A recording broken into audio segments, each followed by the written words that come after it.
6월 15일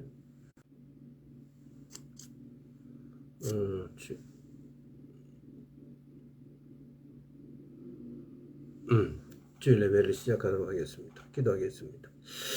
오 성령 임하여 주시옵소서. 아버지 감사합니다. 격동의 시간이 지나가고 있습니다. 온 나라가 혼란해서 이제 안정을 찾아가고 있습니다. 아버지 하나님 함께하여 주옵소서.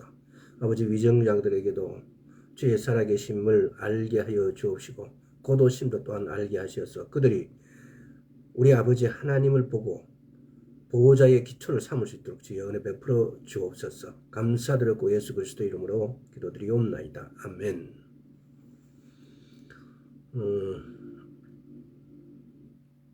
영에 대해서 진정한 나는 도대체 누구일까? 이게 성경은 나는 내 영이 나이고 혼을 가지고 있고 그래서 육 안에서 내가 살고 있다라고 표현을 해요. 그래서 성경적인 나는 나의 영이에요. 그래서 하나님 아버지께서도 나는 영이라고 말씀하십니다. 그래서 회전하는 그림자가 없다고 말씀하세요.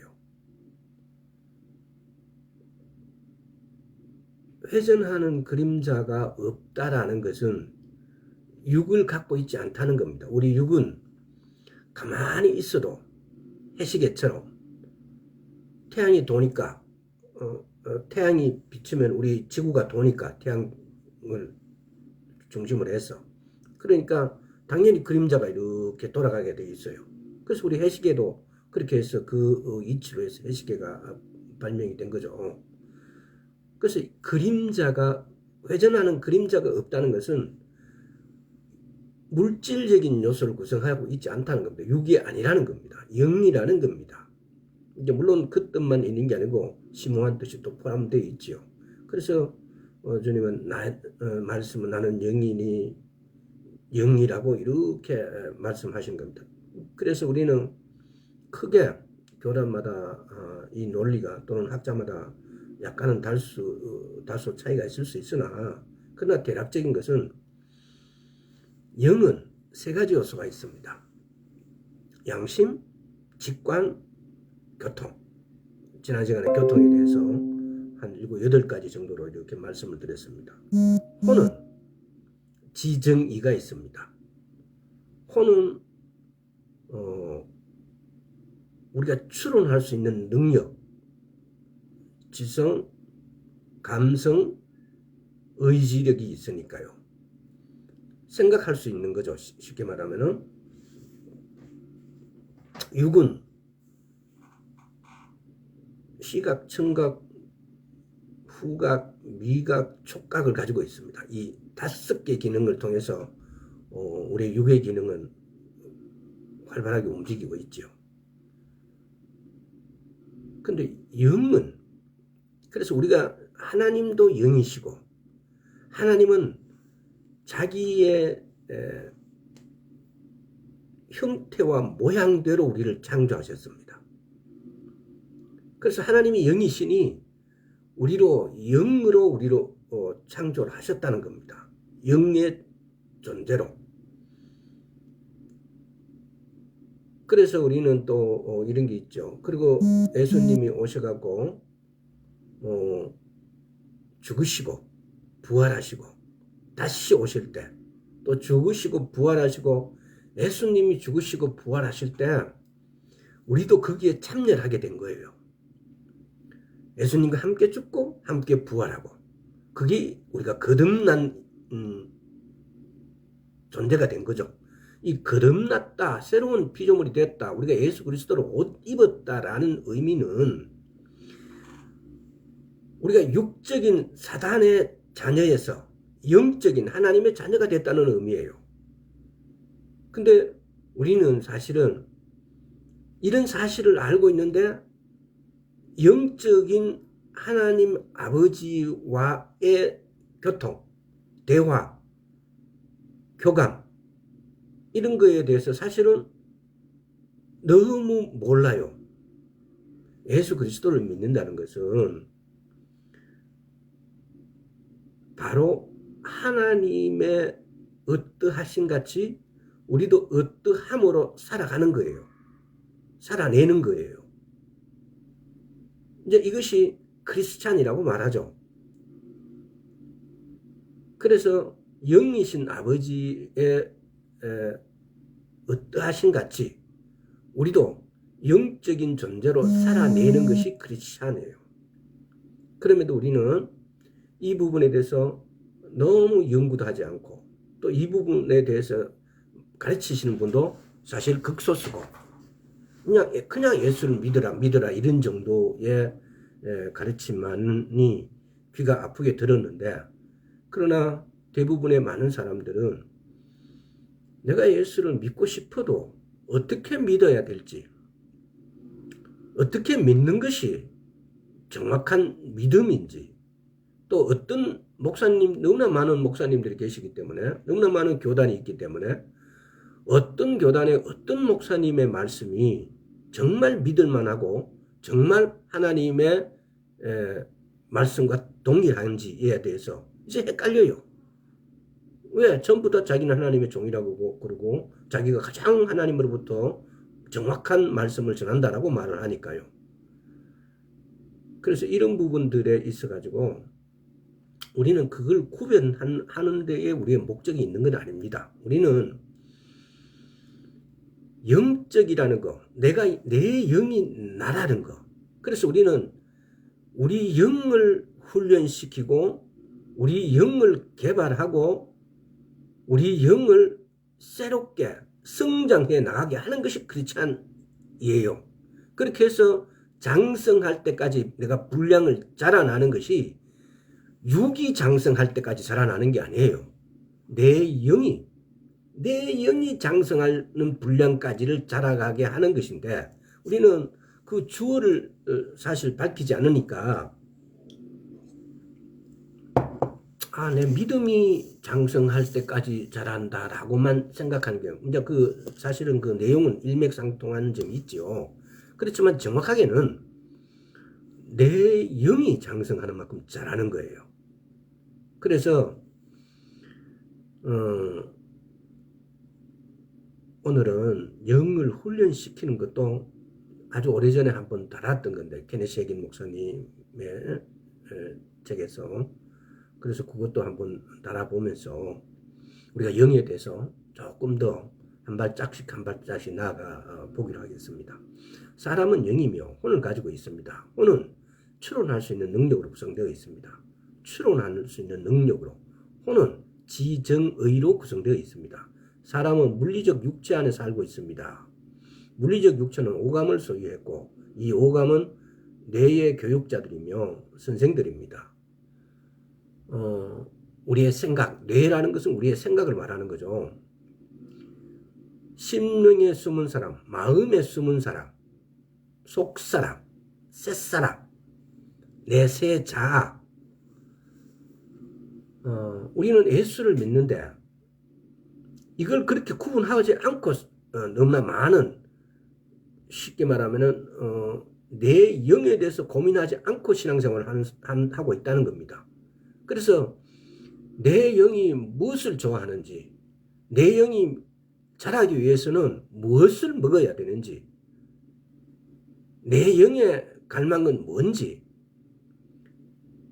전혀 신경 쓰지 않고 있어요. 근데 사실은 너무나 중요하고, 사실은 내 영이 성장하게 되어지고 내 혼도 내 영역에,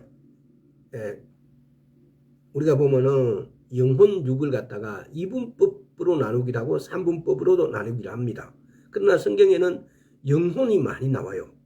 영혼 육 3분법으로 나오는 것보다도.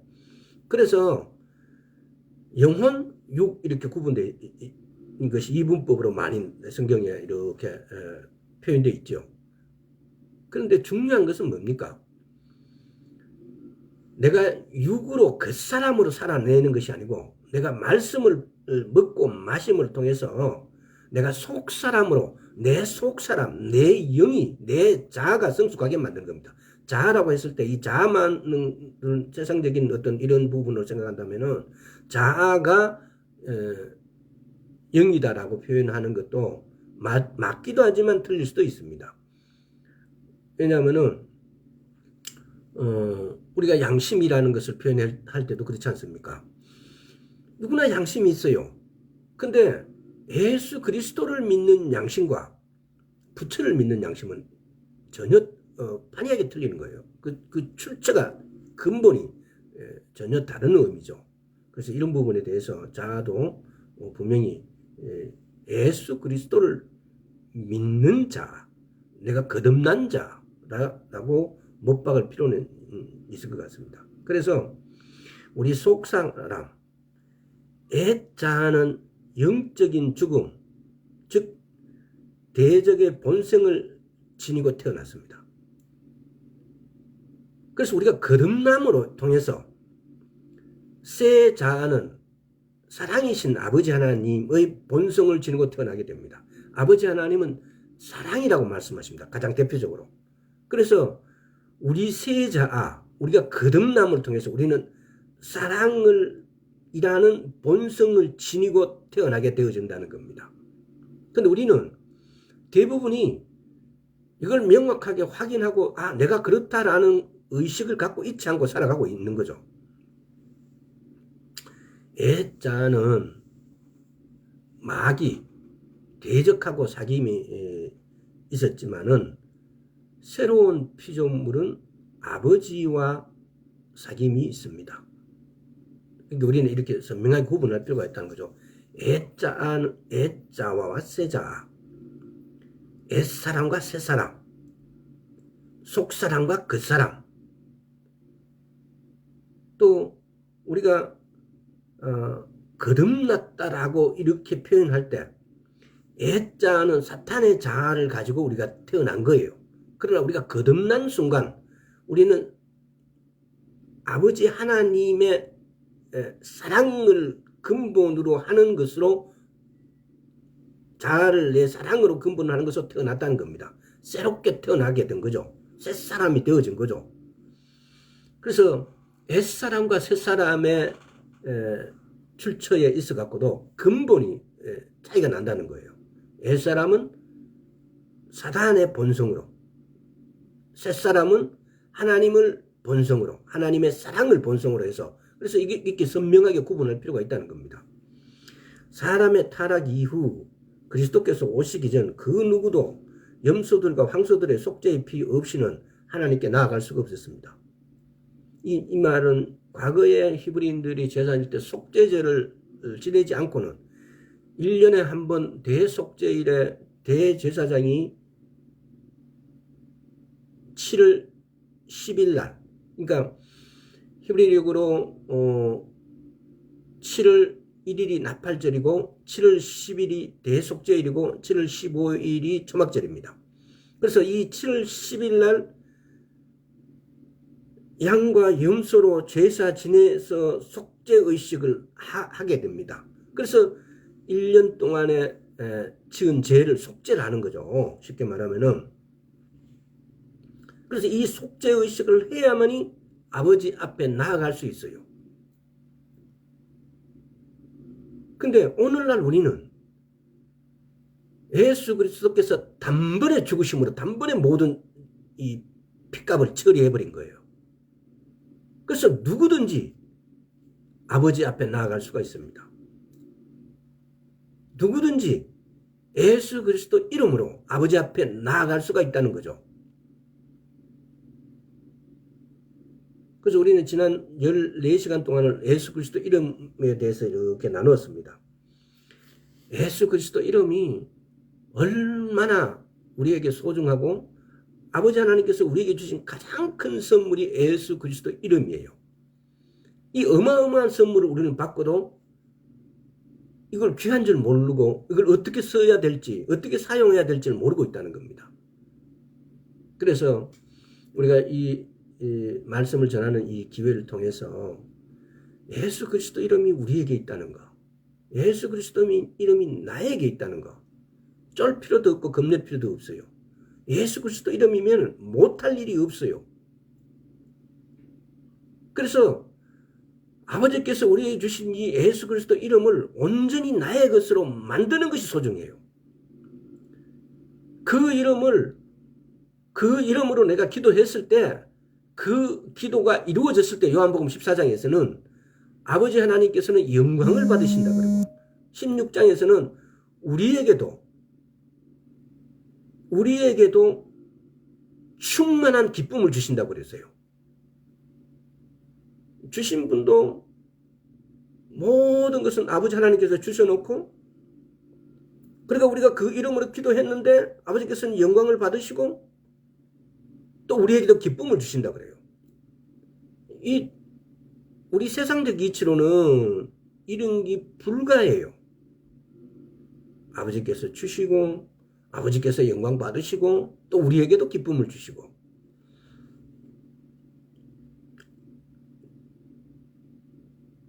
기가 막히는 거죠. 근데 우리는 그 가치를 사실은 잘 활용을 못하고 있다는 겁니다.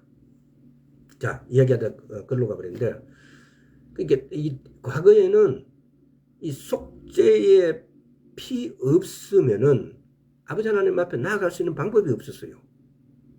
근데 오늘은 예수 그리스도 이름으로 누구든지 아버지 앞에 나아갈 수가 있습니다. 새로운 피조물은 오순절에 존재하게 되었는데,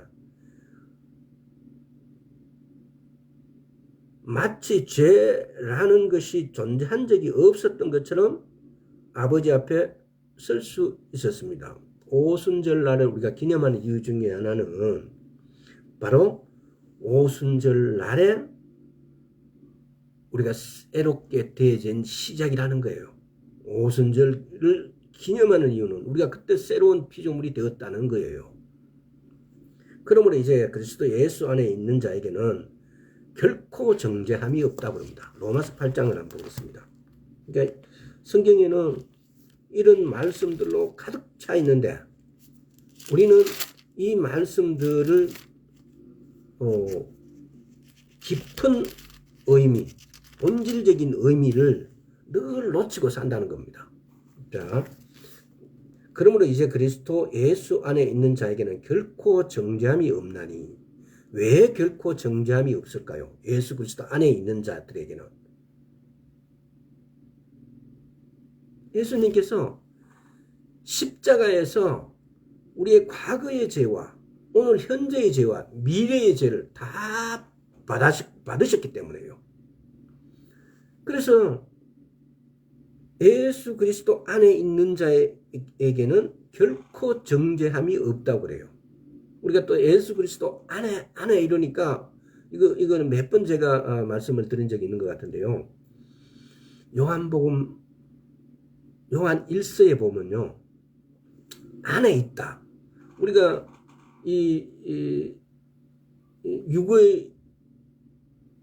육체를 가진 우리가 5개 기능으로, 육체적 기능을 우리가 오감으로 가지고 모든 물질과 사람과 모든 교제를 하고 있습니다. 그래서 우리 육체로 있을 때 이 크로노스의 세상에서, 공간에서는 우리가 카이로스의 공간을 침입할 수 있는 방법이 없어요. 근데 이 크로노스의 육적인 물질로 된 이 현실을 이 카이로스의 공간으로 침입하는 것이 믿음이에요. 예수 그리스도 이름으로 믿음으로 카이로스 공간에 있는 것들을 크로노스의 공간으로 우리가 가져온다는 겁니다. 자, 여기서 말씀드린 것도 예수 그리스도 안에는 자에는 결코 정죄함이 없대요. 왜? 예수님께서 이미, 그리고 미래의 것조차도 다 그분이 받으셨기 때문에. 자, 로마서 8장 33절도 한번 보겠습니다. 누가 능히 하나님의 택하신 자들을 송사하리요, 어렵다 하시니는 하나님이시니. 이렇게 하나님께서는 우리 보고 어렵다, 이게 의에 대해서 몇 번 말씀드렸지만은 수십 번을 말씀드려도 우리가 어렵게 되어 있다, 우리가 새 사람이 되었다, 우리가 거듭났다, 우리가 예수 그리스도 안에 예수 그리스도로 옷 입었다, 이런 말을 너무나 단순하게 생각하고 그런갑다라고 넘어가 버려요. 근데 사실은 엄청난 중요한 부분이에요. 지금 여기서도 그러잖아요. 누가 능히 하나님의 택하신 자들을 송사하리요. 어렵다 하신 이는 하나님이시니. 하나님의 아버지께서 우리가 어려워서 어려운 것이 아니고 창세기 15장에 아브라함에게 하나님께서 어렵게 여겨주심으로, 아브라함이 의인이 된 것은 그가 정직하고 메사야에 아무 죄도 짓지 않았기 때문에가 아닙니다. 그러면 그것은 모순이죠. 왜? 아브라함이 사람을 얼마나 많이 죽였는데요. 적군이지만은. 그러면 성경적인 이치를 보면은 살인할 수 있나요? 없어요. 왜? 아무리 적이라 할지라도, 아무리 왼수를 하라도 그것도 하나님의 창조물이니까요. 그 생명에 대한 권리는 오직 아버지 하나님만이 갖고 계십니다. 우리는 전혀 그 권리를 내가 죽이고 살리고 할 권리가 없다는 겁니다. 근데 아브라함이 전쟁을 통해서 많은 사람을 죽였어요. 그러면 그는 죄인 아닌가요? 그런데 그 아브라함을 하나님 아버지께서는 어렵다라고 여겨주신 것입니다. 우리 마찬가지예요. 지금 보면은 누가 능히 하나님의 택하신 자들을 하나님이 우리를 택하심에 따라 되는, 로마서 9장에 보면은 택하심에 따라 되는 하나님의 은혜. 그것도 다시 한번 볼까요? 잠깐만요.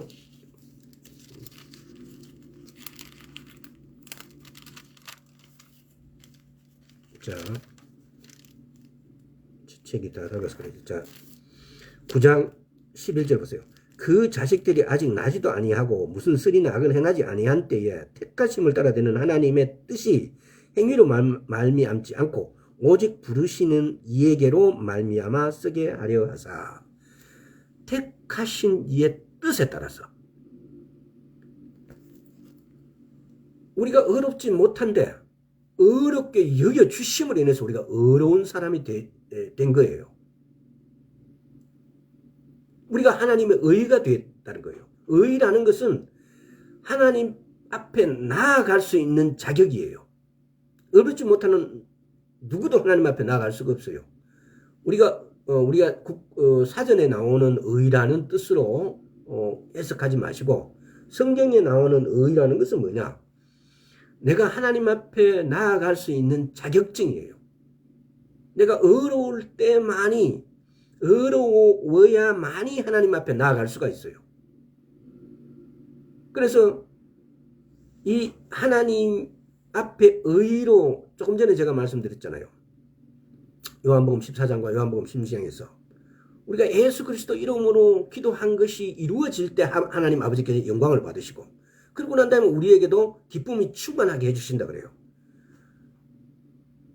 우리는 한계 없어요. 아버지 하나님께서 주시고, 기도하니까, 우리가 예수 그리스도 이름으로 기도하니까 주시고, 또한 우리 기쁨도 충만하게 해주셨어요. 지금 똑같은 이치예요. 의도, 우리가 정말 어려워서 의인이 아니고 아버지 하나님께서 우리를 의로 여겨주심으로 인해서 우리가 어려운 자가 됐어요. 그래서 우리가 하나님 앞에 나아갈 수가 있다는 겁니다. 그러니까 이 성경이 말하는 이치를 우리는 이렇게 선명하게 알 필요가 있습니다. 그래야만이 나를 알게 되어지고 아버지 하나님을 알게 되어져요. 아버지 하나님을 알아가는 방법이에요. 이런 것들이. 우리가 아버지 하나님을 알아야 그분 앞에 나아갈 수 있고 그분 앞에 구할 수 있어요. 우리가 많은 기도를 하더라도 기도가 응답받지 못하는 이유 중에 하나는 뭡니까? 아버지 하나님의 방법대로 하지 않기 때문에, 내 방법, 다른 신에게 하는 어떤 방법들을 도입해서 그대로 그것을 아버지 하나님께 하고 있으니까. 근데 성경은 명확하게 말하고 있어요. 성경이 말하는 방법대로. 왜 아버지 하나님께서는 히브리인들에게 성소를 주시고 그 성소에 나아가는 5가지의 제사 방법을 가르쳐 주시고 제사장의 복장을 이렇게 입고 이렇게 하라고 말씀하셨을까요? 애를 표하는 데 있어 갖고 처음부터 아버지 하나님께서는 그렇게 만드셨던 거예요. 그래서 우리 인간들도 우리 왕족들부터 시작해서 다 이 재래의식이란 게 있잖아요. 궁정의식도 있고. 이 생각하는 동물들은 이런 의식에 의해서 뭔가를 거행을 해요. 그랬을 때 그 의식이 때로는 그 일을 존재의 의미를 확실하게 해줘요.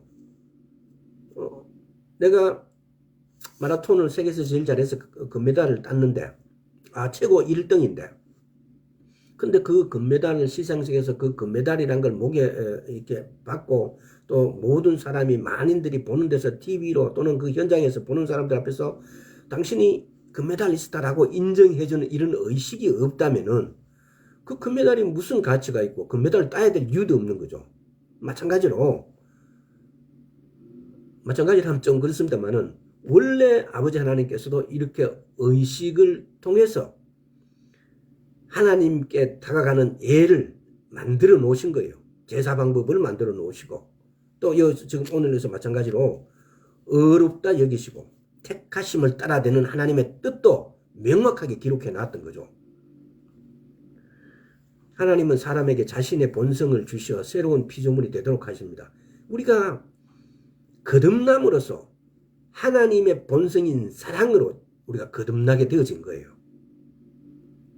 그러니까 뭐 다른 여러 가지 본성도 있겠지만은 가장 대표적인 것으로 내가 새로운 피조물이 되었다라는 것은 나의 본성은 아버지의 본성과 동일한 거예요. 아버지 본성이 사랑이에요. 그럼 우리도 사랑인 거예요. 아버지가 영이시니까 우리가 아버지께 나아가는 방법, 그분께 기도하는 방법, 그분을 만나는 방법은 오직 내 영이 그분과 만나는 거예요. 우리 육은요, 그분을 만날 수가 없어요. 그래서 육의 방법으로 그분께 나아가려고 하는 모든 의식들은 사실은 의미가 없어요. 그런데 묘하죠. 우리 영과 혼육은 이렇게 하나예요. 우리가 아버지 하나님 앞에 나아갈 때 육이 상관없으면 내가 영이 누워서 하든 뭐 잠에서 하든 뭐 어떤 자세를 하든 상관없다 하지만은 그러나 우리의 어떤 자세에 의해서 우리의 영혼이 영향을 받는다는 겁니다. 어떤 자세가 내 영혼이 아버지께 나아갈 때 진지함이 진실함이 그 안에 묻어 있기 때문에 그래서 우리는 이런 부분을 이렇게 생각해 보면서 나아가시기 바랍니다. 그러나 근본적으로 말씀할 때 우리가 내 영으로 아버지 하나님께 나아가는 겁니다. 그러나 영혼육인 동일한 나라는 사실도 기억해야 됩니다. 따라서 하나님은 사람의 감각이 아니라 그의 영을 통해서 사람과 만난다는 겁니다. 그러니까 우리도 명심해야 될 말씀 중에 바로 이거예요. 하나님은 영이신데 내 영과 만나신다는 겁니다. 그래서 오늘날 많은 기도하고 많은 시간을 아버지 하나님과 같이 보내고 예수님과 보낸 많은 분들이 한 번쯤 생각해 보시기 바랍니다. 내 영으로 아버지 하나님을 만나려고 했던가 아니면 내 육의 소욕으로 아버지 하나님을 만나려고 했던가에 대한 것입니다. 하루에 9시간씩 막 기도하고 막 이렇게 하시는 분들이요. 저는 일전에도 말씀드렸지만은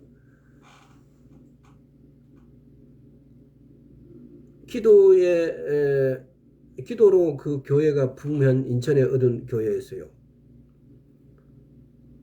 근데 교회가 갑자기 성장하게 되고 갑자기 성장했다는 그 어떤 파트 중에서도 사람이 가장 많이 대단하다고 보는 것은 뭐냐 이러면은 9가지 은사가 나타나는 교회들이에요. 그래서 9가지 은사가 나타났는데 망할 수도 있어요. 왜?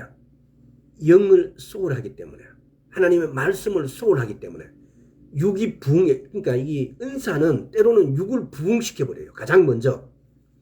그래서 그 교회에서 기도를 하는데 이제 점심시간인가 뭐 그래서 점심 먹고 이 쉬는 시간에도 그때가 제가 가장 아마 뜨겁게 타올랐던 그런 때였어요.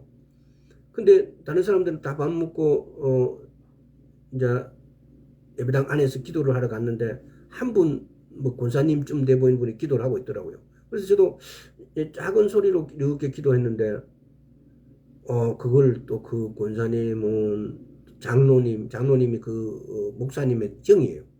일러가지고 나를 완전히 그 사단 쪽으로 몰아가지고 막 그렇게 이야기를 하더라고요. 그래서 내가 정말 억울한 거죠. 그러니까 이 뭐냐? 그 권사님은 하루에 9시간, 10시간 기도한대. 그 교회에서 최고의 기도쟁이에요. 그런데 행동은 그렇게 하는 거예요. 요만큼도 남을 이해할 수 없고 요만큼도 남을 용서할 수 없고 이 도대체 이해가 안 되는 거예요. 저렇게 기도하면은 저렇게 많은 시간을 저렇게 기도하는 정도면은 마음도 바다같이 넓을 것 같은데 이 소갈머리가 코딱지만도 더 적어요. 이게 뭡니까 이게? 오직 근사만 구했던 거예요. 사단이 침입한 거죠. 그래서 우리의 영은 하나님의 말씀으로 충만하게 되어지면요. 하나님을 닮는다는 것을 우리는 어떤 부분을 보고 알 수 있느냐? 그 사람의 마음 씀씀이가 그 사람이 9가지 은사가 능통하기 때문이 아니에요. 마음 씀씀이가. 그래서 우리는 우리의 영을 개발해야 돼요. 예수를 믿는데 우리의 영을 개발해야 돼요. 우리의 영을 그러면 어떻게 훈련시키는 건가? 한번 알아보겠습니다. 이거 이야기를 했어요. 첫째는 말씀을 묵상하는 거예요. 여호수아 1장 8절에 보면은 여호수아인데 대권이 넘어갔어요. 여호수아 1장을 한번 보겠습니다. 여호수아인데 대권이 넘어가니까 그러고 난 다음에 제일 먼저 여호수아에게 주신 말씀이 이거예요. 이 율법책을 내 입에서 떠나지 말게 하며 주야로 그것을 묵상하여 그 가운데 기록한 대로 다 지켜 행하라. 그리하면 내 길이 평탄하게 될 것이라 네가 형통하리라. 이 율법책 모세오경이죠. 이 토라를 내 입에서 떠나지 말게 하며 주야로 그것을 묵상하는 거예요. 우리가 말씀을 읽고 묵상하지 않으면 그 말씀이 행동으로 옮겨지지 않아요. 말씀을 읽고 묵상하지 않으면 하나님의 뜻을 알 수가 없어요. 말씀을 읽고 묵상할 때 그것이 내 것이 되어져요.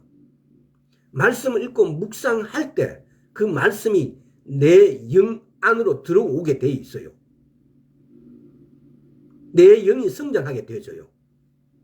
내 영을 성장하게 하는데 첫째가 말씀을 묵상하는 거예요. 말씀을 읽고 묵상하는 거예요. 우리는 읽기는 읽는 사람도 참 드물어요. 제가 이렇게 100% 정확한 조사해서 그런 건 아니지만 대부분의 교회 가면요. 교회에서 말씀 읽는 사람은 교회 전체 식구 중에서 5% 10% 안 돼요. 미안하지만 오늘날 우리 교회들이 그래요. 교인들 100명 중에서 말씀을 읽는 사람은 5 내지 10%밖에 안 돼요. 그리고 5 내지 10% 중에서 말씀을 묵상하는 사람들은 1%도 안 돼요. 그러면 실제 1% 정도가 말씀 읽고 묵상하고 있다는 겁니다. 제 짐작이 그래요. 그래서 말씀을 읽고 묵상하는 거, 말씀을 읽는 것과 묵상하는 구별해서 생각해 줘요. 왜? 말씀을 읽는데 묵상하지 않는 사람이 많아요. 말씀을 읽고 반드시 묵상을 해야 돼요. 묵상을 해야 돼요.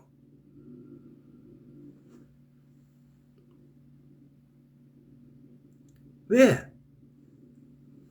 우리가 일반적으로 그래요. 왜 묵상을 하느냐? 묵상을 해야만이 내 영 안으로 이 말씀이 들어가게 돼요. 내 영은 도대체 무엇을 먹고 살까요? 우리 육은 음식을 먹어야 돼요. 내 영도 뭔가가 먹어져야 내 영이 성장하고 성숙해지게 되어질 것 아닙니까? 우리가 말씀을 먹는다고 육이 성장하나요? 우리 영의 양식은 이 말씀이에요. 내 영이 성장하기 위해서는 무조건 말씀을 먹어야 돼요. 말씀을 묵상해야 돼요. 그래서 내 영은 영적인 것과에 접촉을 합니다. 혼은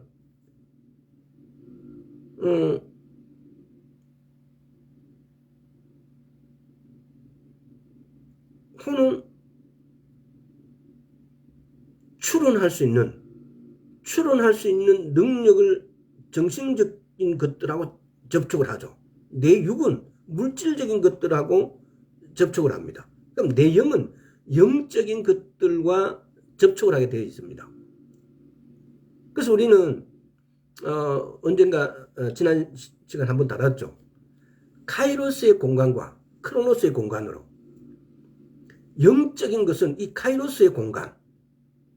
우리는 지금 크로노스의 공간에 살고 있습니다. 그러나 크로노스의 공간에 살고 있지만은 내 안에 나의 영이 있고 내 안에 예수 그리스도의 영이 와 계십니다.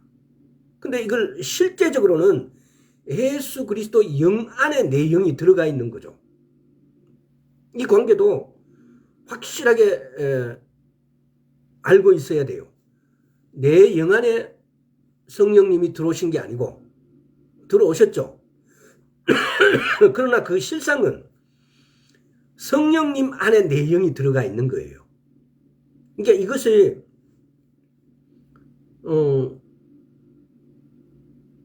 어떻게 증명하는 방법은 없어요. 그러나 확실해요. 우리가 예수 그리스도를 믿습니다. 물세례와 성령세례를 받고 세례들을 받고 나면 이 예수님의 영이 우리 안으로 들어오십니다. 이제 이것이 일반적인 통례고 사람들이 알고 있는 상식이죠. 근데 문제는 그게 아니고 더 확장해서 생각을 해보면은 성령님의 영이신 성령님 안에 내가 들어가 있는 거예요. 내가 예수 그리스도를 믿으니까 성령님이 내 안에 들어오신 게 아니고 내 영 안으로 들어오신 게 아니고 성령님의 성령 안에 내 영이 들어가 있는 거예요. 자, 이걸 어떻게 설명을 하는 것이 정확한지는 모르겠습니다. 그러나 그렇게 알고 계십시오.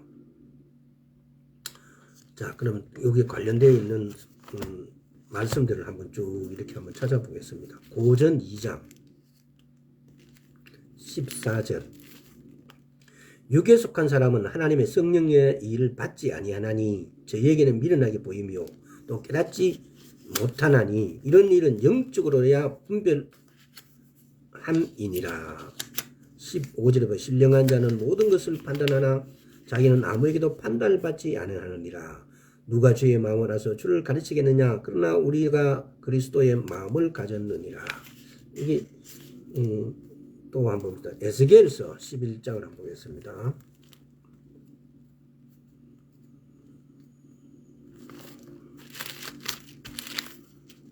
자, 에스겔서 11장 19절.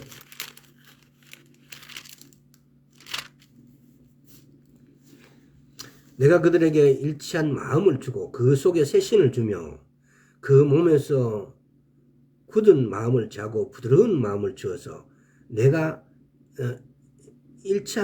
그들에게 일치한 마음을 주고 그 속에 새 신을 주며 이게 새 영을 주며 이거예요. 새 신을 주며 그 몸에서 굳은 마음을 자고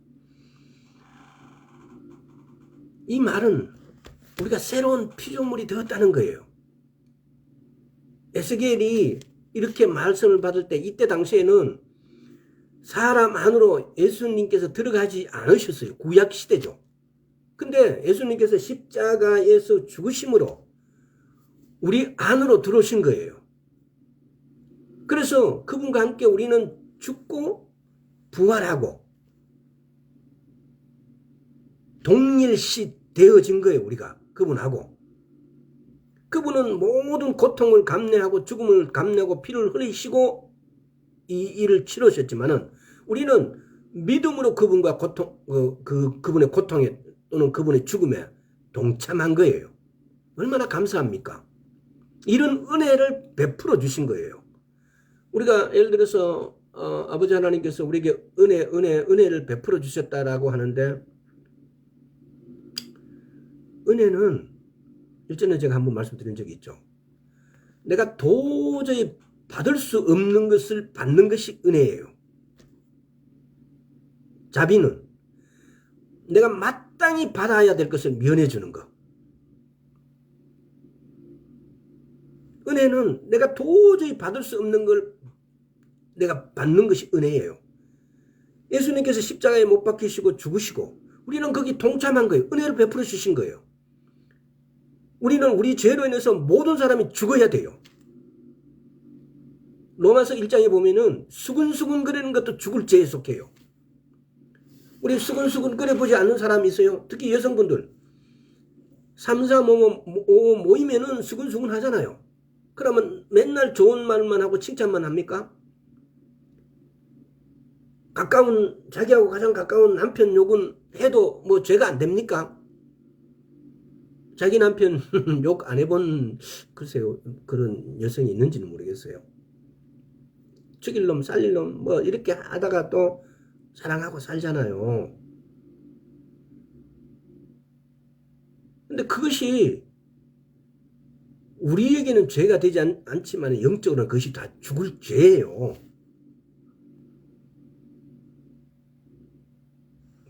제 진도 안 나간다. 요한복음만 보겠습니다. 벌써 시간이 이렇게 왔거든요. 요한복음 13장. 영은 우리가 너무너무 예를 들어서 영을 알아야 돼요. 영을 알아야만이 그 영을 통해서 우리는 아버지 하나님을 만나게 되어지고 그 영이 성장해야 내가 하나님의 음성을 듣고 하나님의 뜻을 알고 그대로 행할 수 있고 그대로 하나님께부터 카이로스 공간에 있는 것을 내가 이 크로노스의 공간을 가져올 수 있는 라이센스가 된다는 겁니다.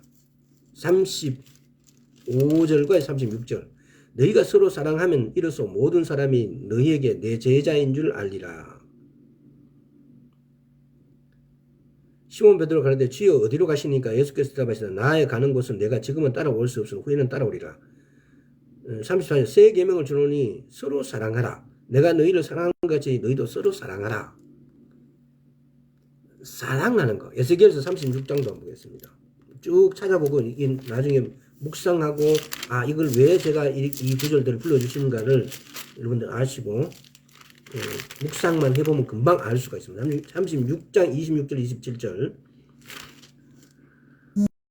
또 새 영을 너희 속에 두고 새 마음을 너희에게 주되 너희 육신에서 굳은 마음을 제하고 부드러운 마음을 줄 것이니 또 새 신을 너희 속에 두어 너희로 내 율례를 행하게 하리니 너희가 내 규를 지켜 행할 것이다. 우리가 예수 그리스도 아버지 하나님으로부터 새 신을 받지 않는다면은 절대로 하나님의 율례를 행할 수가 없습니다. 요한복음 17장을 한번 보겠습니다. 요한복음 14장부터요. 요한복음 14장 17절도 한번 보겠습니다.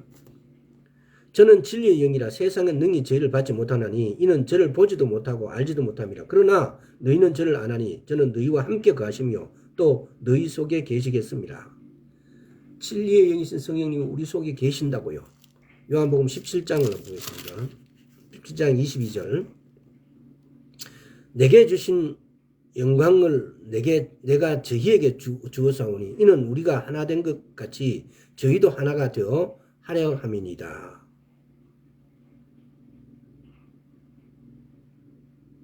자, 요한복음 로마서 7장을 보겠습니다. 로마서 7장. 자, 7장 22절. 내 속사람으로는 하나님의 법을 즐거워하되 내 속사람, 겉사람, 새로운 피조물, 거듭난 사람, 내 영을 말하는 거예요. 고린도 후서 4장을 한번 보겠습니다.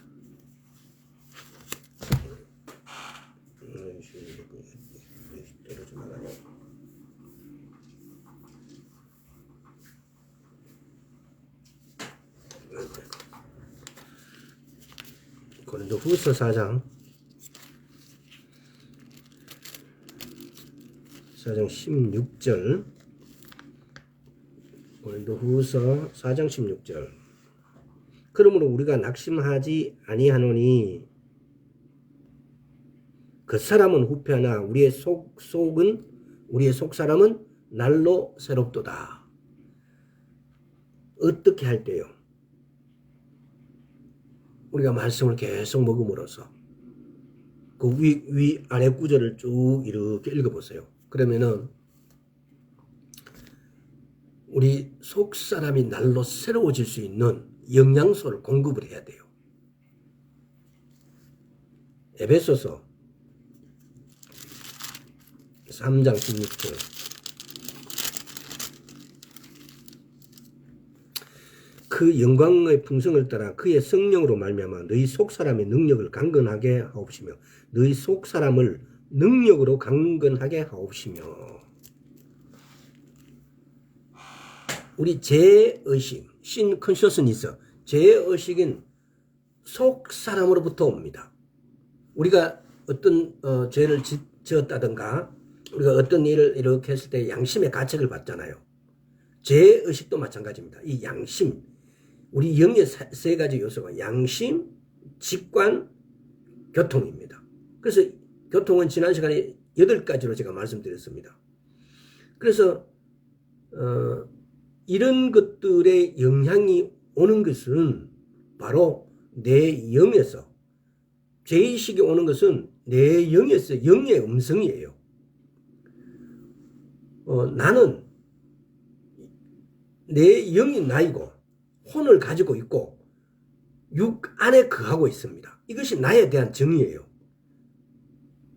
이 인간 나에 대한 정의는 나는 영이고 혼을 가지고 있고 육에 거주하고 있습니다. 그래서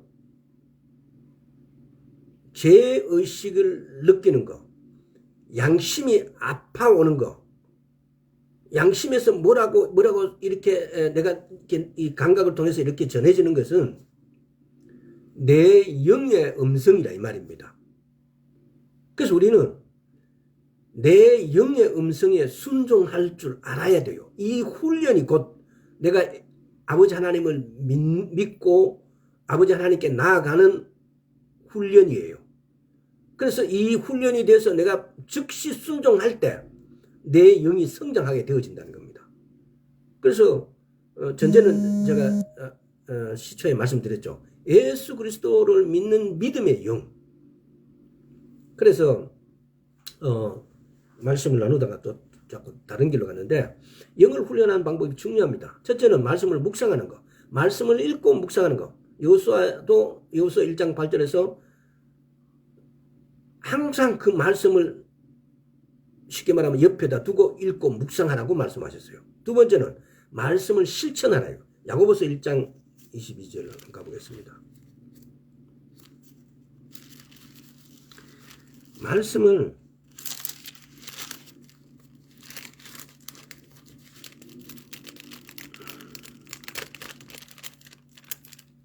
야고보서 1장 22절. 너희는 도를 행하는 자가 되고 듣기만 하여 자신을 속이는 자가 되지 말라. 도가 뭐예요? 하나님의 말씀. 이게 말씀을 실천하는 거. 내 영을 훈련시키는 것은 말씀을 읽고 묵상하는 거. 두 번째, 말씀을 실천하는 거. 세 번째, 말씀을 내 삶의 첫 자리에 두는 거예요.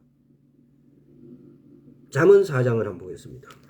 말씀을 내 첫 자리에 두는 것하고 가장 관련 있는 구절을 정리하고 합니다. 자, 4장 20절에서 22절. 내 아들아 내 말에 주의하며 나의 이런 것에 내 귀를 기울이라. 그것을 내 눈에서 떠나지 말며 내 마음의 속에 지키라. 그것을 얻는 자에게는 생명이 되면 생명이 되면 그 온 육체의 건강이 됩니다. 생명이 되고 온 육체의 건강이 된대요. 그것이 뭐예요? 진리, 말씀. 말씀을 내 삶의 첫 자리에 둔다는 것은 말씀이 이렇게 하라는 것은 다른 어떤 세상적인 천금을 준다, 황금을 준다 하더라도 말씀을 먼저 지키는 것을 말합니다. 말씀을 묵상하고 말씀을 실천하고 말씀을 첫 자리에 두고 그리고 하나님의 음성에 즉각적으로 순종하는 겁니다. 방금 양심이 괴롭다든가 양심의 소리가 들리면은 두말할 필요 없이 즉각 순종하는 거예요. 이것이 내 영을 훈련시키는 방법이에요. 내 영이 훈련돼서 성장해야만이 그래야만이 크로노스의 공간에 있는 나지만은 카리오스의 공간에 있는 것을 가져와서 쓰게 되어집니다. 사용하게 되어집니다. 우리는 이 땅의 방법으로 부유한 자가 풍성한 자가 되어야 되는 사람이 아니고 하나님의 방법으로 부유와 풍성함을 가져와서 살 수 있는 자입니다. 어떻게 이 땅에 있는 것과 비교가 되겠어요? 이 땅에 있는 사람들은 부전을 하라, 움직이라, 하나라도 더 속이라. 어떻게 보면 그렇잖아요. 상행위에서 돈을 많이 번다는 것은요. 다른 표현을 하면은 이자를 많이 남기는 거잖아요. 다시 말하면 사기를 많이 치는 거예요. 상대를 괴롭혀서 사기치는 방법이 아니고 상대를 괴롭히지 않는 사기를 치고 있는 거예요. 기업이 이자를 많이 버는 것은 기업이 뭐 부실을 없애가지고 뭐 이렇게 해서 부유가 되어질까요? 나는 그렇다고 보지 않습니다. 기업의 마진이 다른 업종에 있는 것보다도 마진이 탁월하기 때문에 뛰어나기 때문에 그 기업이 부유하게 되는 거예요. 경쟁력이 살아있는 거죠. 쉽게 말하면은. 그러나 오늘날 우리에게 보십시오. 우리가 다른 물가에 비해서 쌀농사를 정부에서 왜 이렇게 통제를 하는지 그리고 왜 국회의원들은 이것에 대해서 옛날에는 이중국가 정책이라는 것으로 갖고도 이렇게 보호를 해줬는데 오늘날은 이것도 전혀 보호하지 않고 있어요. 사실은. 근데 또 오늘날 우리가 보면은 그래요. 오늘날 농촌이 과연 수익이 도시 근로자만큼 못하냐? 또 그렇지도 않아요. 농촌에 비닐하우스 재배해서 농촌에 일하는 사람들이 수익이 지금 도시 근로자들 뺨치기가 많이 올라갔어요. 이런 부분들을 다 감안하고 오직 또 쌀농사만 짓는 사람들이 있으니까 또 그런 부분 그 사람들에게 혜택을 주는 것도 또 바람직하다고 생각해요. 자, 그래서 시간이 벌써 이렇게 가버렸네요. 우리 영을 훈련시켜야 됩니다. 오직 말씀을 읽고 묵상해야 돼요.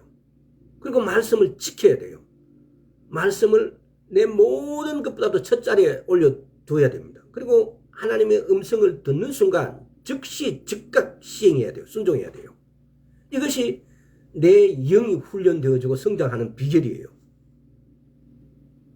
우리 예수 그리스도를 믿는 사람들은 내 영이 성장해야만이 하나님하고의 관계가 제대로 성립이 되어 가는 거예요. 하나님하고 관계가 성립되지 않으면은 나만 기도하고 하나님은 너 모른다라고 하실 수 있습니다. 내가 그러잖아요. 내가 요새 어떤 탤런트가 제일 예쁩니까? 나는 지금 TV를 통해서 그 탤런트 알아요. 근데 그 탤런트와 나와 만났을 때 그 탤런트가 나를 알까요? 나는 그 탤런트를 연속극을 통해서 매일 보니까 나는 그 탤런트를 잘 알아요. 그 탤런트가 뭐가 취미가 있고 뭐가 그 탤런트는 소중히 여기고 있고 그 탤런트는 어떻게 살고 뭘 먹고 너무너무 잘 알아요. 그런데 그 탤런트는 나를 아무것도 몰라요. 우리 지금 하나님을 그렇게 대하고 있지는 않는지 나는 하나님을 너무너무 잘 아는데 나중에 하나님을 만났는데 나는 모른다 이래버리면은 이거 게임 끝이에요. 그래서 하나님이 나는 너 모른다 하기 전에 하나님 나도 너 알지 누구냐 너 왔느냐라고 하나님이 포옹해 줄 수 있는 관계를 만드는 것이 뭐냐. 하나님의 말씀을 읽고 묵상하는 거고 하나님 말씀을 지키는 거고 하나님의 말씀을 첫 자리에 두고 그리고 하나님의 음성이라고 해서 아주 내 귀로 듣는 음성이 아니에요.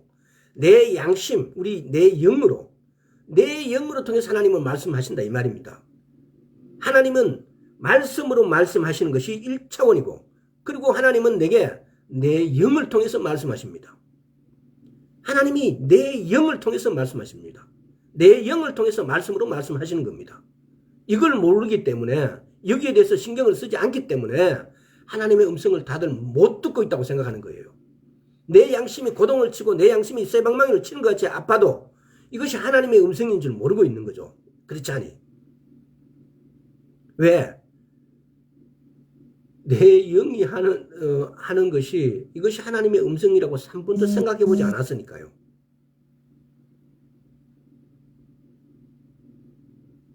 내 영은 성령님 안에 내 영이 들어가 있어요.